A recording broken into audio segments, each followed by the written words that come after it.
Mereka selalu mengira orang seperti aku akan gelisah. Entah kenapa, setiap kali seseorang duduk di hadapanku dengan map coklat dan pena hitam, mereka berharap aku berkeringat, menghindari tatapan, atau setidaknya menunjukkan tanda-tanda ingin segera pulang. Padahal, kalau mereka mau jujur pada diri sendiri, aku justru yang paling tenang di ruangan itu. Aku tidak keberatan menunggu. Aku tidak keberatan ditanya. Aku bahkan tidak keberatan mengulang cerita yang sama. Karena cerita yang benar tidak berubah. Aku ingat pertama kali mereka menghubungiku, seorang pria dari kepolisian. Suaranya datar, terlalu sopan untuk sebuah kabar buruk. Ia mengatakan namaku muncul dalam beberapa keterangan saksi. Tidak sebagai tersangka, katanya cepat, seolah takut aku tersinggung. Hanya sebagai orang yang mungkin tahu sesuatu. Aku langsung setuju datang. Bukan karena rasa takut, lebih karena rasa tanggung jawab. Jika ada orang yang bisa membantu mereka memahami apa yang terjadi, itu aku. Aku selalu punya kebiasaan memperhatikan hal-hal kecil. Pola, kebiasaan, detail yang orang lain anggap remeh. Dunia ini bergerak dengan aturan yang cukup jelas. Hanya saja kebanyakan orang terlalu sibuk dengan perasaan mereka sendiri untuk melihatnya. Ruang pemeriksaan itu sederhana. Dinding abu-abu pucat, satu meja logam, dua kursi saling berhadapan. Tidak ada jam di dinding. Aku sempat tersenyum kecil melihat itu. Mereka tidak ingin orang menghitung waktu di sini. Sebuah keputusan yang masuk akal. Aku duduk dengan punggung tegak, tanganku di atas meja, tidak saling menggenggam. Orang yang gugup biasanya melakukan itu. Mereka mulai dengan pertanyaan dasar, nama lengkap, alamat, pekerjaan. Aku menjawab semuanya tanpa ragu. Bahkan ketika mereka mengulang satu pertanyaan dengan susunan kalimat berbeda, aku tidak keberatan. Konsistensi itu penting dalam penyelidikan, bukan? Kasusnya sendiri sudah ramai dibicarakan orang, meski mereka berusaha menahannya dari media. 3 orang ditemukan meninggal dalam kurun waktu yang tidak terlalu jauh. Lokasi berbeda, latar belakang berbeda, nyaris tidak ada benang merah yang jelas bagi orang awam. Itu yang membuat mereka bingung. Aku tidak menyebutkan detail itu lebih dulu. Aku tahu mana yang boleh dan tidak boleh aku ucapkan. Tapi ketika salah satu dari mereka, yang duduk di sebelah kanan, yang selalu memegang pena lebih erat dari rekannya, menyebut kata pola, aku tahu mereka sudah mulai kelelahan. Apa menurut Anda ada kesamaan di antara para korban? Tanyanya. Aku berpikir sejenak. Bukan karena tidak tahu jawabannya, tapi jawaban yang terlalu cepat sering disalahartikan sebagai sesuatu yang mencurigakan. Ada, kataku, akhirnya. Tapi bukan yang terlihat di permukaan. Mereka saling pandang. Itu momen kecil, hampir tidak berarti, tapi aku menangkapnya. Mereka ingin aku melanjutkan. Aku bicara tentang kebiasaan, tentang rutinitas manusia yang jarang berubah, tentang bagaimana orang merasa aman justru saat mereka paling bisa diprediksi. Aku tidak menyebutkan nama korban, aku hanya menyebut tipe, cara berjalan, jam pulang, pilihan tempat singgah. Hal-hal yang menurutku wajar untuk diketahui oleh siapapun yang cukup memperhatikan. Yang aneh, mereka mencatat semuanya. Padahal sebagian besar informasi itu belum pernah muncul di berita. Aku baru sadar kejanggalan itu ketika pria di sebelah kiri bertanya dengan nada terlalu santai. Informasi itu Anda dapat dari mana? Aku menatapnya, sedikit heran.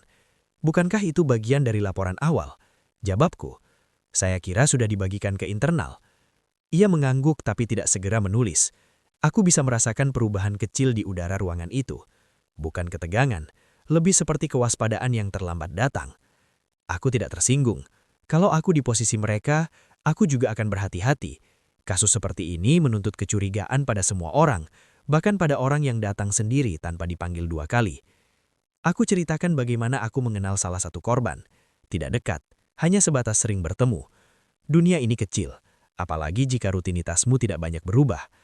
Aku menyebutkan satu kebiasaan kecilnya. Cara ia selalu berhenti sejenak sebelum menyeberang jalan, meski lampu hijau sudah menyala. Detail seperti itu penting. Orang tidak mati begitu saja. Mereka selalu berada di satu titik tertentu sebelum itu. Kalimat itu membuat mereka berhenti menulis. Aku baru sadar setelahnya bahwa mungkin pilihan kataku kurang tepat. Tapi aku tidak menariknya kembali. Kata-kata yang jujur tidak perlu diperbaiki. Wawancara berlangsung lama, lebih lama dari yang mereka rencanakan kurasa. Tidak ada teriakan, tidak ada tuduhan, hanya pertanyaan yang berputar-putar, mencoba mencari celah dalam ceritaku. Aku tidak memberi mereka celah. Ketika akhirnya aku diizinkan pulang, hari sudah mulai gelap. Salah satu dari mereka mengantarku sampai pintu. Ia berkata terima kasih, dengan nada yang terdengar tulus tapi juga lelah. Aku membalasnya, emang aku berniat membantu. Di luar gedung itu udara malam terasa lebih jujur. Tidak ada dinding, tidak ada lampu neon. Hanya suara kendaraan dan langkah orang-orang yang tidak tahu apa-apa tentang apa yang sedang dicari polisi. Aku berdiri sejenak, memikirkan wajah-wajah di dalam ruangan tadi. Mereka bukan orang jahat. Mereka hanya terbiasa melihat kejahatan dari sudut yang salah. Mereka mencari amarah, dendam, luka lama. Padahal, seringkali jawabannya jauh lebih sederhana. Aku menatap jalanan di depan gedung itu. Lampu lalu lintas berganti warna dengan teratur. Merah, kuning, hijau. Pola selalu ada jika kita mau melihatnya. Dan aku yakin, cepat atau lambat, mereka akan membutuhkanku lagi. Aku selalu percaya, kebingungan bukan berasal dari kurangnya informasi, tapi dari terlalu banyak asumsi. Itu yang kulihat di wajah mereka setiap kali aku kembali ke gedung itu.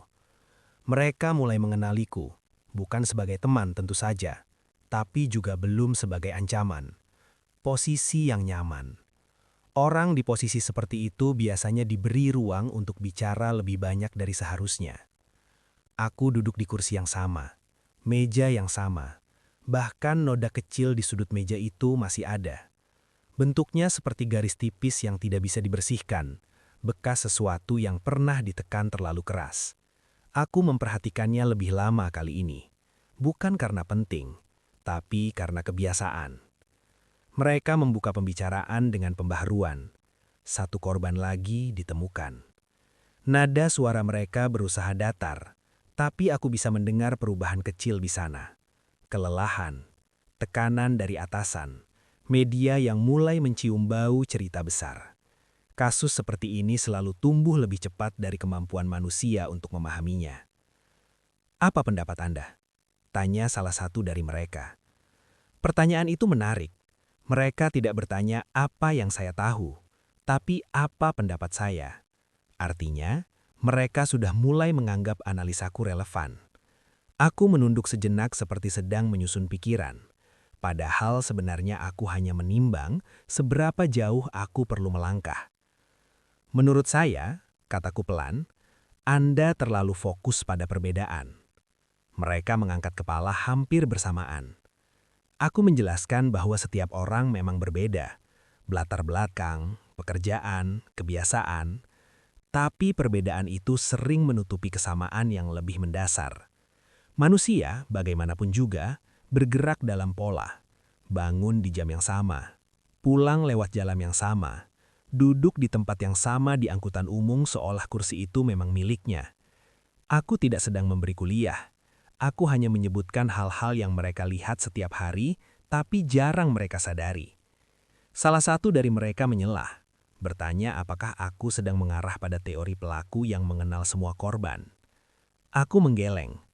Tidak harus mengenal, jawabku. Cukup mengamati.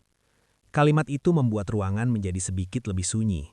Aku tidak bermaksud begitu, tapi keheningan sering muncul di tempat yang tepat tanpa diminta. Mereka menunjukkan beberapa foto lokasi kejadian. Tidak semua tentu saja, hanya sudut-sudut yang dianggap aman untuk dilihat orang luar. Aku memperhatikannya satu persatu. Cara pita polisi dipasang, jarak antara tubuh dan jalan, posisi benda-benda kecil yang nyaris tidak berarti. Aku menunjuk satu foto dan berkata, "Di sini terlalu rapi." Mereka bertanya maksudku.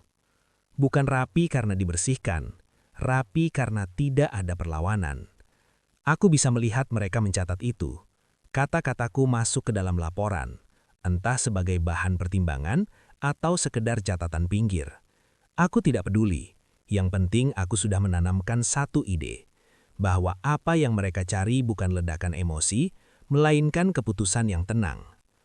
Lalu aku berbicara tentang kemungkinan pelaku yang tidak tergesa-gesa, seseorang yang tidak panik, tidak meninggalkan jejak berantakan, seseorang yang tahu kapan harus datang dan kapan harus pergi. Tanpa kusadari, atau mungkin kusadari sepenuhnya, aku mulai menggambarkan sosok itu dengan terlalu jelas. Pelaku seperti ini, kataku, tidak menikmati kekacauan, ia menikmati ketepatan. Aku berhenti sejenak setelah itu, bukan untuk efek dramatis, tapi karena aku merasa sudah bicara cukup banyak. Namun mereka tidak menghentikanku. Sebaliknya mereka bertanya lagi, tentang kemungkinan latar belakang, tentang usia, tentang pekerjaan. Aku menjawab sebisanya, selalu dengan jarak aman. Setiap jawabanku terdengar seperti spekulasi, tapi terlalu terstruktur untuk sekedar dugaan.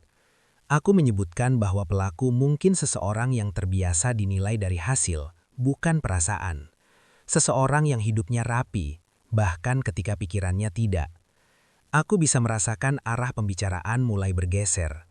Mereka tidak lagi hanya mencatat, mereka mulai membandingkan.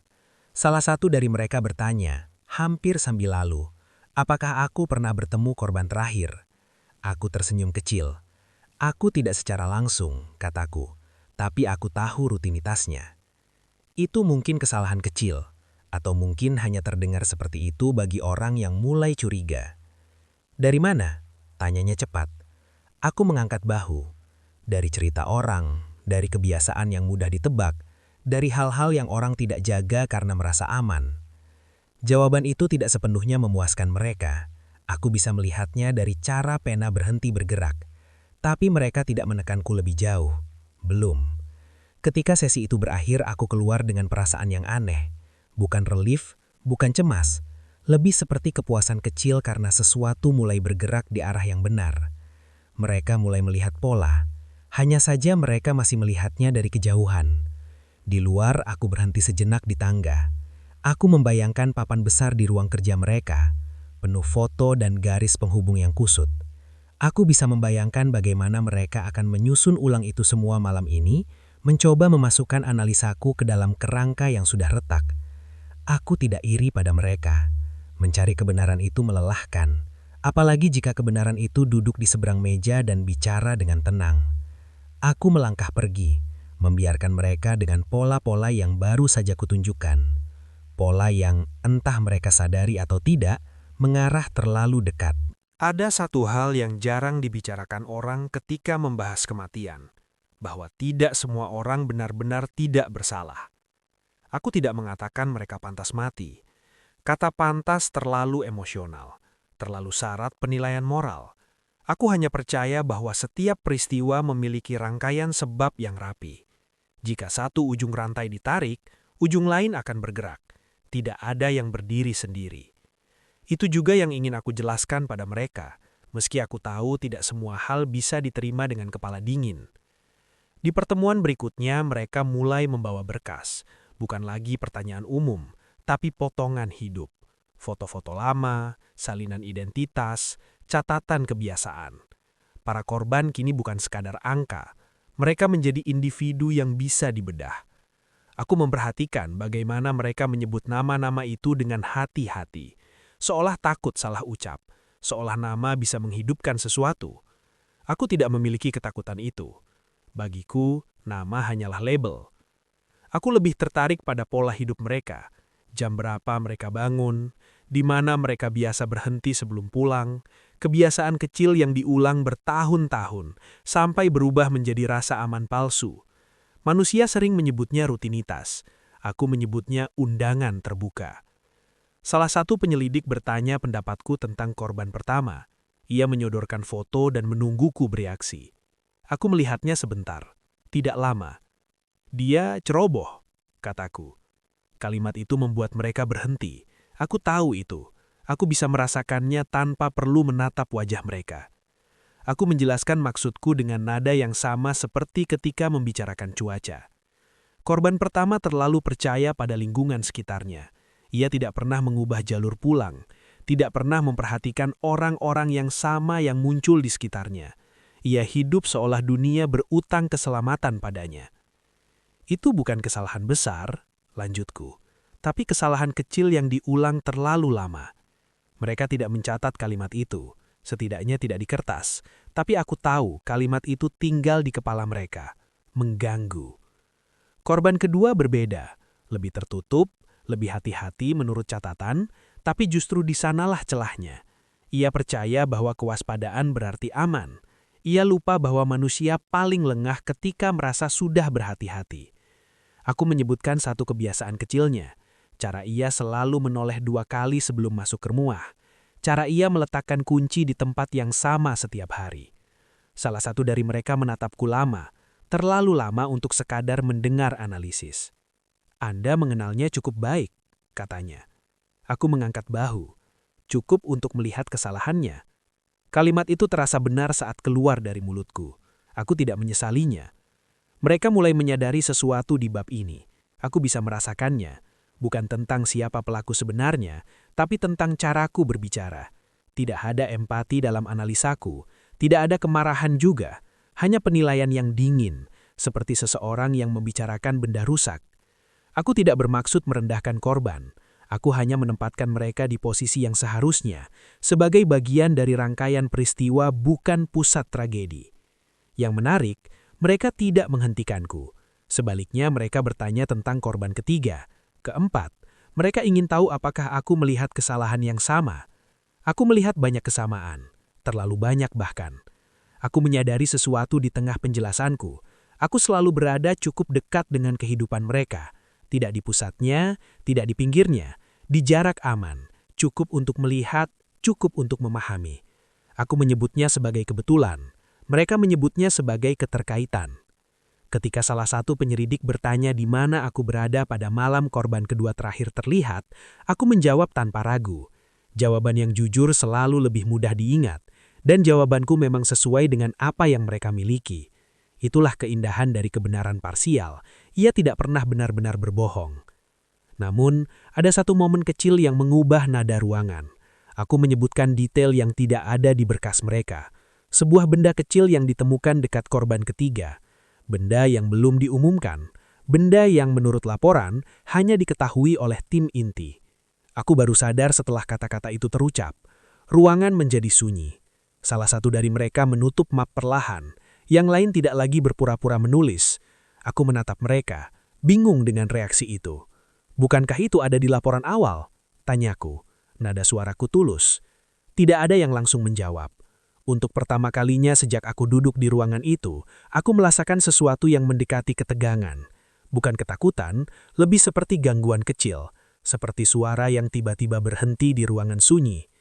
Akhirnya salah satu dari mereka berkata bahwa detail itu belum dibagikan secara luas. Aku mengangguk. Mungkin saya mendengarnya dari sumber lain, atau mungkin saya hanya mengingatnya salah. Mereka tidak langsung membantah, mereka hanya saling pandang. Aku tahu sejak saat itu posisiku sedikit bergeser. Aku tidak lagi sepenuhnya di luar lingkaran. Aku mulai masuk ke pusat papan mereka, bukan sebagai jawaban, tapi sebagai tanda tanya. Saat aku pergi, aku sempat melihat papan di belakang pintu kaca.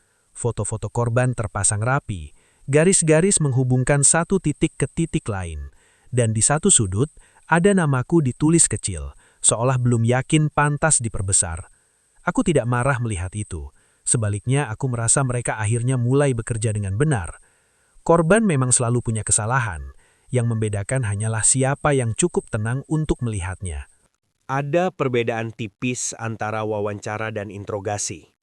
Bukan pada jumlah pertanyaan, tapi pada cara seseorang menunggumu menjawab. Aku merasakannya begitu duduk. Ruangan itu masih sama, tapi jaraknya terasa lebih pendek. Meja logam seolah bergeser beberapa sentimeter lebih dekat, atau mungkin hanya perasaanku saja. Mereka tidak menyodorkan minuman kali ini. Hal kecil tapi cukup untuk memberitahu bahwa pertemuan ini tidak lagi bersifat sopan santun. Aku tidak keberatan. Aku justru merasa lebih fokus ketika tidak ada basa-basi. Mereka memulai tanpa pembukaan panjang. Tidak ada penjelasan tujuan. Tidak ada pengulangan hak-hak yang sudah kuhafal di luar kepala. Salah satu dari mereka membuka map, yang lain menatapku lebih lama dari biasanya. Aku membiarkan mereka menatap. Aku sudah cukup lama duduk di hadapan orang-orang yang berpikir tatapan bisa memancing kesalahan. Padahal kesalahan jarang muncul karena tekanan. Ia muncul karena orang lupa apa yang pernah ia katakan. Aku tidak lupa. Pertanyaan pertama terdengar sederhana. Tentang waktu. Tentang keberadaanku di hari tertentu. Aku menjawab dengan tenang, menyebutkan jam, menyebutkan alasan. Semua sesuai dengan apa yang pernah kukatakan sebelumnya. Mereka mengangguk, mencatat. Lalu pertanyaan itu kembali dengan susunan kalimat berbeda. Aku menjawab lagi, sama. Aku bisa mendengar perubahan nafas mereka. Sedikit lebih cepat, sedikit lebih berat. Mereka berharap ada pergeseran kecil, kata yang meleset, jeda yang terlalu panjang, sesuatu yang bisa ditarik. Aku tidak memberi mereka itu. Namun aku sadar, ini bukan lagi tentang jawaban. Ini tentang reaksiku terhadap pengulangan. Salah satu dari mereka akhirnya bertanya tentang detail yang kusebutkan di pertemuan sebelumnya. Detail kecil yang menurut mereka seharusnya tidak kuketahui. Aku menatapnya, lalu menatap map di depannya. Yang mana? Tanyaku. Ia menyebutkannya. Aku mengangguk pelan. Ah, itu. Aku mengatakan bahwa ingatan manusia tidak selalu tersusun rapi. Kadang kita menyerap informasi tanpa sadar, percakapan di tempat umum, berita yang kita lewatkan tapi tetap masuk ke kepala. Aku bahkan menertawakan diriku sendiri, mengatakan mungkin aku terlalu banyak mendengar cerita orang. Tawa itu tidak dibalas. Aku perhatikan, mereka mulai membiarkan jeda lebih lama setelah aku menjawab. Diam yang sengaja dipelihara. Diam yang biasanya membuat orang ingin mengisi kekosongan. Aku tidak mengisinya. Aku duduk diam, menunggu pertanyaan berikutnya. Seolah diam itu bukan masalah bagiku. Dan memang tidak. Akhirnya, salah satu dari mereka bertanya sesuatu yang berbeda. Bukan tentang korban. Bukan tentang waktu atau tempat. Menurut Anda, apa yang dirasakan pelaku saat melakukan ini? Pertanyaan itu menarik. Atu tidak langsung menjawab. Bukan karena sulit, tapi karena terlalu banyak jawaban yang mungkin. Aku memilih yang paling netral. Tidak semua tindakan didorong emosi, kataku. Banyak yang lahir dari keputusan. Mereka mencatat itu. Aku bisa melihatnya dari sudut mataku. Aku melanjutkan, mungkin terlalu jauh, tentang bagaimana orang sering salah memahami kekerasan, mengira selalu ada amarah di baliknya, padahal seringkali yang ada hanya kejelasan tujuan. Aku baru berhenti bicara ketika menyadari ruangan kembali sunyi. Tatapan mereka kini berbeda, bukan lagi sekedar waspada. Ada sesuatu yang lain, usaha untuk menempatkanku di satu kotak tertentu. Aku merasa perlu meluruskan satu hal. Apapun yang Anda pikirkan, kataku dengan nada yang tetap sopan, saya di sini untuk membantu. Saya datang sendiri. Saya menjawab semua pertanyaan. Itu benar, fakta tidak bisa dibantah. Mereka tidak membalas pernyataanku. Salah satu dari mereka menutup map. Yang lain berdiri, berjalan beberapa langkah, lalu kembali duduk. Gerakan kecil yang mungkin dimaksudkan untuk menggangguku. Aku hanya mengikuti dengan pandangan. Ketika sesi itu akhirnya berakhir, atau setidaknya mereka mengatakan demikian, aku tidak langsung bangkit. Aku menunggu sampai mereka benar-benar memberi isyarat bahwa aku boleh pergi. Di pintu, salah satu dari mereka berkata bahwa mereka mungkin akan memanggilku lagi. Aku mengangguk. Tentu, jawabku. Saya tidak kemana-mana. Kalimat itu terasa tepat saat kuucapkan. Di luar ruangan, aku menyadari sesuatu yang sederhana tapi penting. Wawancara ini belum selesai. Ia hanya ditunda. Dan selama mereka masih bertanya, selama mereka masih mencoba memahami, aku masih memegang satu hal yang tidak mereka miliki sepenuhnya. Versi aku tentang apa yang sebenarnya terjadi. Ada satu kalimat yang sering diulang orang-orang di gedung itu. Bukti tidak pernah berbohong. Aku tidak sepenuhnya setuju. Bukti tidak bisa berbohong, tapi manusia bisa salah membacanya. Dan kesalahan membaca seringkali lebih berbahaya daripada kebohongan itu sendiri. Aku mengatakan itu pada diriku sendiri ketika mereka mulai menampilkan temuan-temuan baru. Tidak dalam bentuk tuduhan. Belum. Mereka masih menggunakan nada profesional, seolah semua ini hanya pembaruan rutin yang perlu ku ketahui sebagai pihak yang kooperatif. Aku duduk dan mendengarkan. Mereka berbicara tentang serat kain, tentang jejak yang terlalu kecil untuk diperhatikan orang awam, tentang waktu yang menyempit menjadi rentang menit, bukan lagi jam. Setiap detail dipresentasikan seperti potongan puzzle yang belum dirangkai, tapi aku bisa melihat bentuk akhirnya dari jauh. Dan bentuk itu mulai menyerupai bayanganku sendiri. Aku tidak panik. Panik hanya muncul ketika seseorang kehabisan penjelasan. Aku masih punya banyak. Ketika mereka menyebutkan bahwa salah satu serat ditemukan di dua lokasi berbeda, Aku mengangguk pelan. Aku mengatakan itu masuk akal. Serat berpindah. Orang berjalan. Dunia tidak steril. Mereka setuju, tapi tidak sepenuhnya. Lalu mereka menyebutkan rekaman. Bukan wajah, bukan kejadian langsung. Hanya bayangan seseorang di sudut kamera, di jam yang seharusnya kosong. Postur tubuhnya tidak jelas. Jalannya biasa saja. Terlalu biasa. Aku memperhatikan cara mereka mengamatiku saat membicarakan itu. Mereka tidak lagi mencari reaksi spontan. Mereka mencari ketidaksesuaian, perubahan kecil di nada suara, di pilihan kata. Aku berhati-hati. Aku berkata bahwa kamera sering menipu, sudut pandang menciptakan ilusi. Aku bahkan menyebutkan beberapa kasus lama, contoh orang yang salah dituduh hanya karena siluet yang mirip. Mereka mencatat semuanya. Tapi kali ini, catatan itu terasa berbeda. Lebih seperti pengarsipan daripada pencarian. Ada satu momen ketika salah satu dari mereka menyebutkan waktu yang sangat spesifik. Terlalu spesifik. Aku hampir mengoreksinya. Aku menahan diri tepat waktu. Diam sesaat di ruangan itu terasa lebih berat daripada sebelumnya. Aku menyadari untuk pertama kalinya bahwa keheningan tidak lagi netral. Keheningan kini mengandung arah. Mereka kemudian bertanya tentang sesuatu yang sangat kecil, hal yang bahkan tidak kuanggap penting sebelumnya. Sebuah kebiasaan, sebuah rute singkat, sebuah pilihan yang tampak sepele.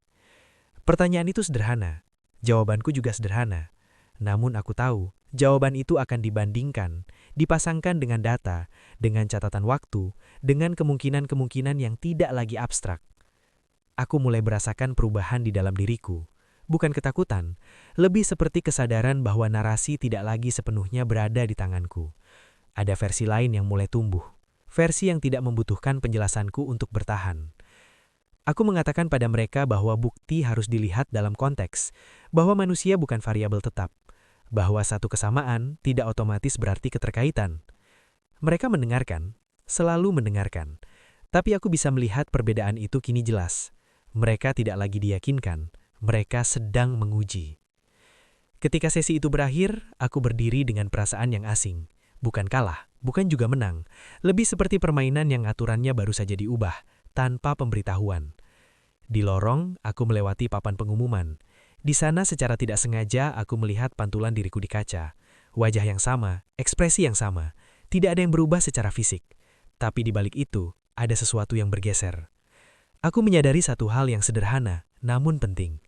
Selama ini, aku berbicara tentang pola seolah aku berada di luar lingkarannya. Padahal, bukti tidak membutuhkan niat untuk membentuk pola. Ia hanya membutuhkan pengulangan.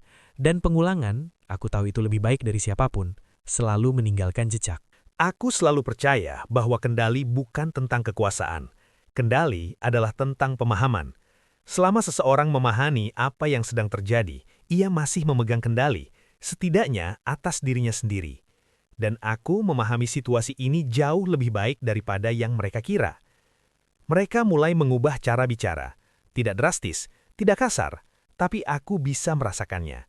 Pertanyaan tidak lagi dibuka dengan basa-basi. Nama-nama disebut lebih sering. Waktu disebutkan berulang-ulang, seolah dengan mengulanginya, aku akan terpleset. Aku tidak terpleset. Aku menjawab dengan tenang. Aku memilih kata yang netral. Aku menghindari emosi, karena emosi selalu menjadi pintu masuk bagi kesalahan. Mereka mungkin mengira aku sedang dijepit, tapi sebenarnya aku hanya sedang menyederhanakan. Aku mulai melihat pola mereka, cara mereka menggiring, cara satu pertanyaan tampak berdiri sendiri, padahal ia disiapkan untuk disandingkan dengan pertanyaan lain. Aku bahkan bisa menebak pertanyaan berikutnya sebelum diucapkan, dan itu memberiku rasa aman. Aku sadar, rasa aman itu tidak datang dari posisi kuat, tapi dari keyakinan bahwa aku masih lebih cepat. Selama aku bisa memprediksi langkah mereka, aku belum kalah. Mereka menunjukkan kepadaku sebuah rangkaian kejadian, disusun rapi, terlalu rapi menurutku.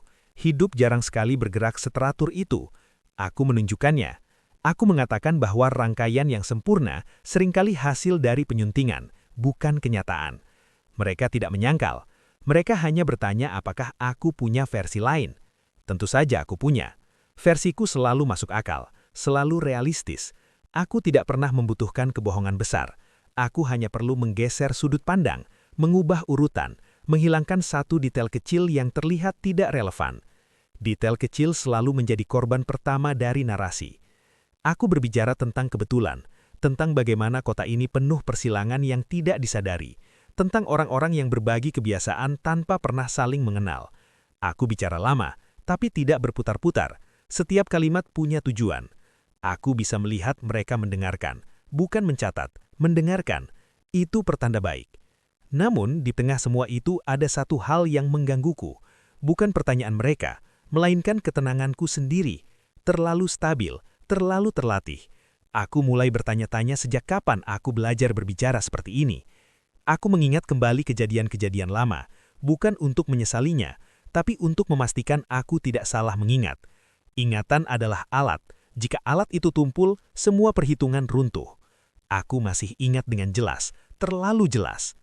Aku menyadari bahwa selama ini aku menganggap kendali sebagai sesuatu yang aktif, sesuatu yang harus kupegang.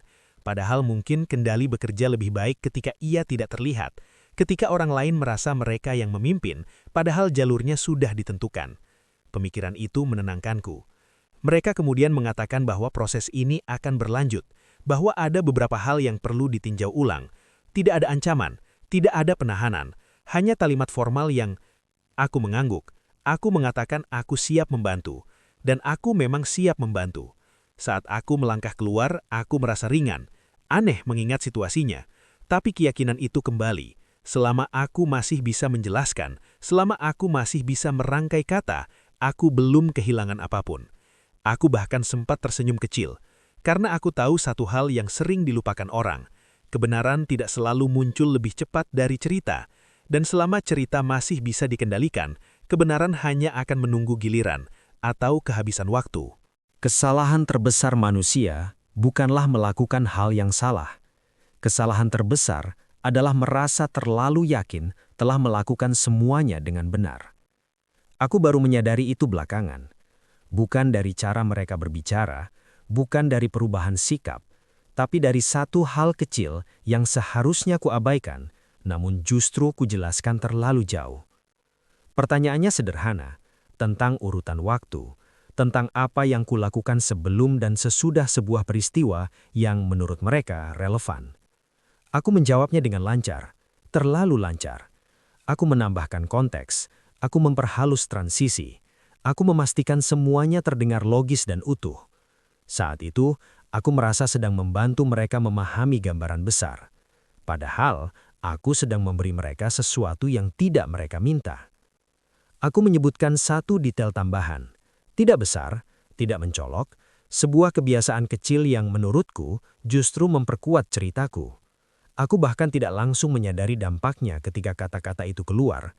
Mereka tidak menghentikanku, tidak mengoreksi, tidak bereaksi, dan justru disitulah kesalahannya. Aku terbiasa membaca reaksi, terbiasa menangkap sinyal, tapi kali ini mereka membiarkanku berjalan sendiri, melewati batas yang tidak kutandai. Setelah itu, ritme berubah. Tidak terlihat, tapi terasa. Pertanyaan berikutnya datang lebih lambat, lebih spesifik, tidak lagi mencoba membentuk cerita, melainkan memeriksa konsistensi. Aku masih tenang, aku masih menjawab, tapi kini aku harus mengingat kembali apa yang barusan kukatakan, bukan hanya apa yang sebenarnya terjadi. Itu melelahkan. Aku mulai mengulang kalimat dengan struktur yang mirip, kata-kata yang sama, hanya disusun ulang. Biasanya itu cukup. Biasanya manusia mendengar pola sebagai kebenaran. Namun kali ini, pola itu mulai terlihat sebagai pola. Aku melihat salah satu dari mereka menunduk bukan untuk mencatat, tapi untuk membaca sesuatu. Sebuah catatan lama. Sesuatu yang sudah ada sebelum aku masuk ruangan. Dan untuk pertama kalinya, aku bertanya dalam hati, sejak kapan mereka tahu bagian ini? Aku mencoba menarik kembali detail tadi, menyederhanakannya, menormalkannya, tapi kata-kata tidak bekerja seperti itu. Sekali diucapkan, ia tidak bisa dipanggil pulang.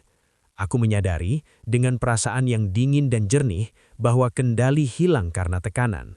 Kendali hilang karena kelebihan percaya diri. Mereka akhirnya menyebutkan kembali detail kecil itu, kali ini dalam bentuk pertanyaan ulang. Nada mereka masih sopan, masih netral, tapi kini Pertanyaan itu berdiri sendiri, tanpa konteks yang kuberikan, dan terdengar berbeda. Aku menjawabnya, tentu saja aku menjawabnya, tapi jawabanku kini harus menyesuaikan dua versi yang kubuat barusan dan versi yang sudah lebih dulu mereka simpan. Aku bisa merasakan celah itu.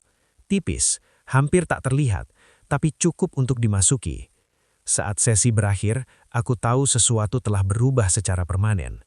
Tidak ada tuduhan, tidak ada konfrontasi, tapi aku tidak lagi merasa melangkah di depan.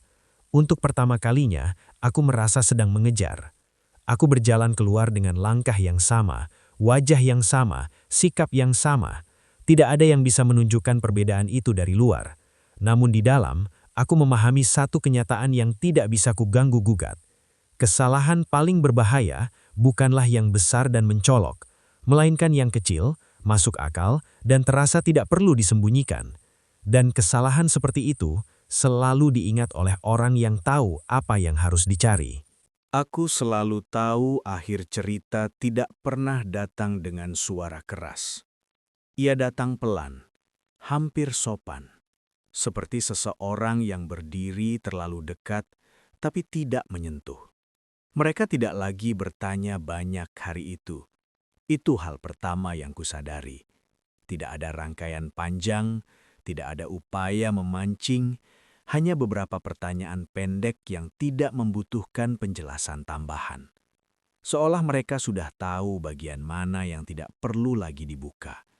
Bukan karena mereka mengatakan apapun, tapi karena tidak ada lagi yang perlu dikatakan. Aku menyadari bahwa selama ini aku mengira cerita adalah pelindung, bahwa selama aku bisa merangkai sebab dan akibat, aku bisa mengarahkan pemahaman orang lain. Tapi aku lupa satu hal mendasar. Cerita hanya bekerja selama ia dibutuhkan. Dan kini, ia tidak lagi dibutuhkan. Mereka mulai membicarakan hal-hal praktis, prosedur, waktu, langkah berikutnya. Kata-kata itu melayang di udara tanpa benar-benar menyentuhku. Fokusku justru tertarik pada satu detail kecil. Cara mereka tidak lagi mencatat setiap ucapanku. Aku bukan sumber informasi lagi, aku hanya bagian dari rangkaian. Ada kelegaan aneh yang muncul bersamaan dengan kesadaran itu. Bukan kelegaan karena lolos, tapi karena tidak lagi harus menjaga apapun. Tidak lagi harus menghitung kata, menimbang jeda, atau memperbaiki ingatan. Aku menjawab sebagaimana biasanya, tenang, terstruktur, tapi aku bisa merasakan perbedaan pada diriku sendiri. Jawaban-jawaban itu kini terdengar seperti pengulangan, bukan penjelasan, seperti rekaman yang diputar ulang sedikit aus di bagian tertentu. Ada satu momen ketika salah satu dari mereka menatapku lebih lama dari sebelumnya. Bukan tatapan curiga, bukan tatapan marah, lebih seperti memastikan sesuatu yang sudah dipastikan. Dan aku mengerti. Aku duduk diam, dan untuk pertama kalinya aku tidak merasa perlu mengisi keheningan. Aku teringat pada semua pola yang pernah kubicarakan, tentang pengulangan, tentang jejak, tentang detail kecil yang dianggap tidak penting. Semua itu kini tersusun rapi, bukan olehku, tapi di sekelilingku. Aku sempat berpikir untuk mengatakan sesuatu, satu kalimat terakhir yang rapi, yang masuk akal, yang menutup semuanya dengan baik. Tapi aku tahu apapun yang kukatakan sekarang tidak akan mengubah apapun. Cerita telah selesai bekerja. Yang tersisa hanyalah apa adanya. Saat mereka berdiri dan membuka pintu, aku berdiri juga. Gerakanku otomatis, terlatih, seperti semua hal lain sebelumnya. Aku melangkah mengikuti arah yang ditunjukkan, tanpa bertanya. Di lorong itu aku kembali melihat pantulan diriku di kaca. Masih wajah yang sama, masih ekspresi yang terkendali.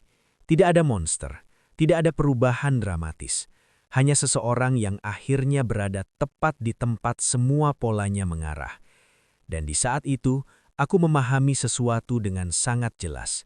Bukan kebenaran yang menghancurkanku, melainkan kenyataan bahwa aku tidak lagi perlu berbohong, bahkan pada diriku sendiri.